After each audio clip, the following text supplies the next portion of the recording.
CPM నేత సామినేని రామారావు హత్య case చిక్కుముడి ఇంకా వీడలేదు. హత్య జరిగి 3 నెలలవుతోన్నా ఇలాంటి క్లూ లభించలేదు. అయితే గతేడాది అక్టోబర్ 31న స్వగ్రామం పాతర్లపాడులో రామారావు దారుణ హత్యకు గురయ్యాడు. వెంటనే రంగంలోకి దిగిన పోలీసులు కేసును విచారించారు. హత్య కేసులో మొబైల్ సిగ్నల్ ట్రేసింగ్ అలాగే సైంటిఫిక్ ఎవిడెన్స్ ఆధారంగా ఎంక్వైరీ చేశారు. రామారావు హత్య చేసిన నిందితులను మాత్రం పట్టుకోలేదు. ఎస్ఐ, సిఐ, ఏసీపీలు 30 బృందాలుగా ఏర్పడి ఎంక్వైరీ చేసినప్పటికీ నిందితులను నిర్ధారించలేదు. దీంతో ఖమ్మం పోలీసులు కీలక నిర్ణయం తీసుకున్నారు.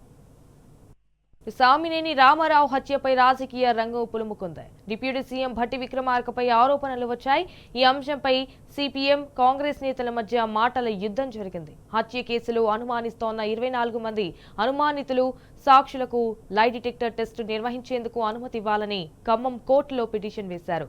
ఆ 24 మందిలో కాంగ్రెస్, సిపిఎం నేతలు ఉండడంతో ప్రాధాన్యం సంతరించుకుంది. ఇటు పాలిగ్రాఫ్ పరీక్షలను ఎదుర్కొనే అంశంలో అనుమానిత వ్యక్తులు, సాక్షులు అంగీకరించాల్సి ఉంటుంది. దాంతో ఆ టెస్టుకు కోర్టు అనుమతి ఇస్తోందని న్యాయ నిపుణులు చెప్తున్నారు. పిటిషన్లో 24 మంది పేర్లు ఉండగా 6 లై డిటెక్టర్ పరీక్షకు అంగీకరించారు. వారిని బెంగళూరు తరలించి టెస్టు చేస్తారు. అయితే మిగిలిన వారు అంగీకరిస్తే విచారించే అవకాశం ఉంది.